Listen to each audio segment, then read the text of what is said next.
How did a brief visit from the world's best footballer help a newly independent nation find its own game? Published on 25 June 2026, the piece looks back at 1957, when Stanley Matthews, then the world's most famous footballer, arrived in Ghana only 3 months past independence. The story moves beyond the results of exhibition matches to consider how this visit functioned as a quiet act of nation-building.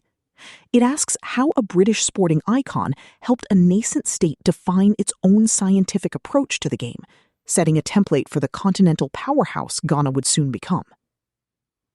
Written by Fifi Anaman in Africa is a Country, narrated for Arva. The King of Soccer. In 1957, 3 months after Ghanaian independence, the world's most celebrated footballer to Jammeh.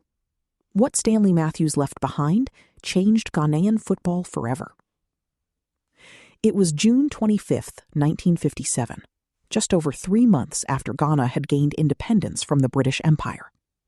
One of the empire's crown jewels, Sir Stanley Matthews CBE, was ascending the gangway of his BOAC, British Overseas Airways Corporation flight, at the Accra airport when he suddenly stopped, turned, and waved with his right hand. He was diligently dressed in a suave suit, and his overcoat hung on his left arm, a sense of sartorial sophistication. He was wrapping up what he had called the most memorable overseas tour of my life, and it was an emotional one. "Come back again, Stan," chanted the loud crowd at the airport. He smiled. Hours before boarding the flight, he had told reporters that he had been deeply touched by the hospitality of Ghanaians. Sir Stanley's visit to Ghana was one of the most influential events not only in the history of sports in Ghana, but in the history of Ghana in general. Here was the world's best footballer of that era. He had won the inaugural Ballon d'Or a year earlier, choosing to visit a 3-month-old country to share his talent through teaching. At the time, he had a successful 25-year playing career under his belt and was regarded as football's pioneering global superstar. By all intents and purposes, he was arguably the most high-profile personality across any discipline to have ever visited Ghana at that point. The reigning monarch of association football, as a newspaper ad called him, had visited a nascent nation at the heart of the West African coast. It was as special as it was fascinating, and would pave the way for later pilgrimages by global giants of the game, such as Lev Yashin, Alfredo Di Stefano, and Pele in the ensuing years. Sir Stanley had arrived on May 21st, and as the Daily Graphic, Ghana's biggest newspaper, noted he had a terrific impact on the sport in this country, right from when his feet touched Ghanaian soil, his reverence reverberating raucously around the country. No visiting sportsman has ever received the sort of reception accorded Matthews, the paper reported. He was given a stately 6-mile drive from the Accra airport to the Accra Community Center, where a reception was held in his honor.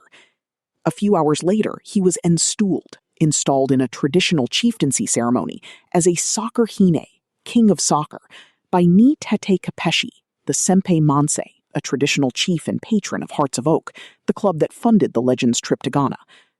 Looking glad, he was clad in full traditional regalia, colorful kente over a white jumper, holding an ivory sword, with his famous feet resting on a pair of footballs.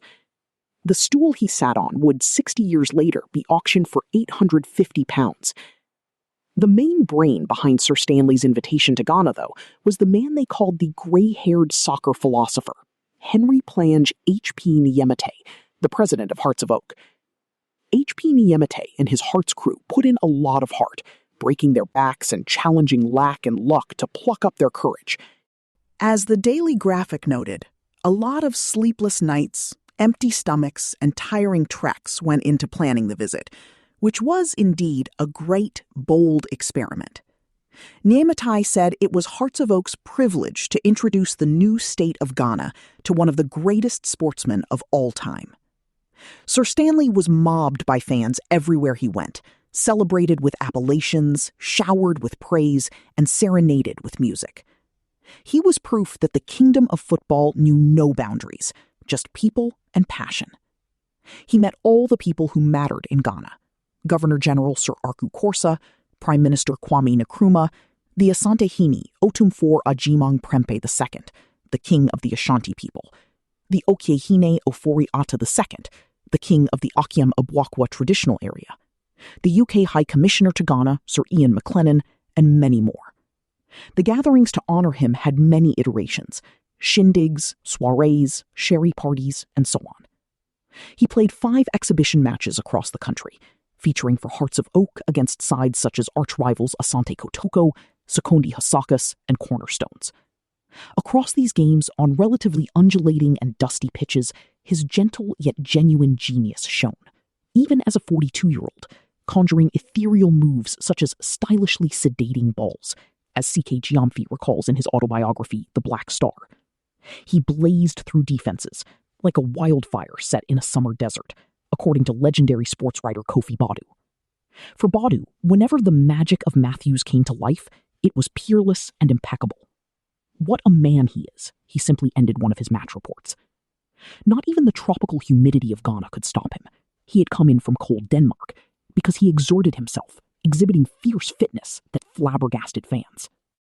Indeed, Sir Stanley measured up to all his monikers: the King of Wingers, the Wizard of the Dribble, the Soccer Saint, the King of Soccer, as 80,000 fans savored every bit of his mastery across Accra, Kumasi, and Sekondi.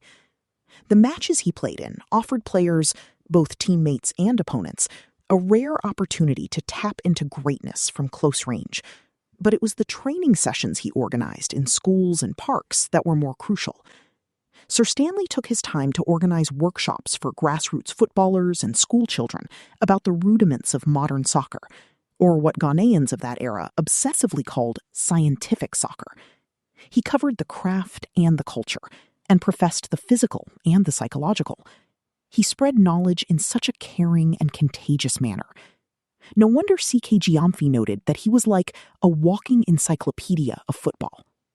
He was given full media privileges, too. Apart from a brilliant broadcast on Radio Ghana, Sir Stanley wrote a full center-spread column in the Daily Graphic detailing his observations of football in Ghana, commending positives and suggesting improvements. He emphasized what he said was his main secret: the importance of 100% physical fitness.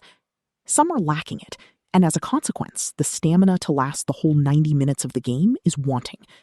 Skill and ability and enthusiasm count for naught if you are not in sound physical condition to put them into operation, so keep fit proper.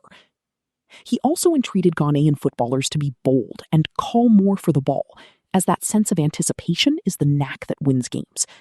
And he advised Ghanaian footballers to normalize rolling passes low along the turf to avoid unnecessarily hoofing the ball high. Sir Stanley's visit not only positioned a young Ghana in influential geopolitical circles, it also shook its football foundations internally, contributing significantly to the revolution that toppled the administration of longtime Ghanaian football chief Richard Akwe just months later. Ghanaian football fans developed an urgent craving for such progressive policies in the wake of his departure. Kofi Badu had observed in a column that Hart's brave attempt to pull off the Sir Stanley visit was an indictment on Akwe's Ghana Amateur Football Association, or GAFA. They, Hearts, have shown that foresight which is lacking in our GAFA, Badu wrote. Oheni John, the 33-year-old who led the successful revolt against Akwe in September, and who would soon become a football colossus in his own right, stepped into power and borrowed the Sir Stanley visit blueprint from his friend and fellow Convention People's Party member H.P. Nemeti, the ambitious invitation of top personalities and clubs into the country to rub shoulders with local footballers and other stakeholders. As GAFA chairman, John hired 3 foreign coaches, George Ainsley, Andreas Schoberg, and Joseph Ember, for the national team. The first time since 1903 that Ghana had hired professional coaches. He brought in celebrated English referee Alf Bond to train Ghanaian referees into FIFA referees. There were many such Sir Stanley-esque schemes, and they worked to perfection, propelling Ghana's football to continental power and global prominence. Sir Stanley had predicted in his column that Ghana, in the not-too-distant future, can become a force in international soccer. I can confidently prophesy a great future for Ghana football.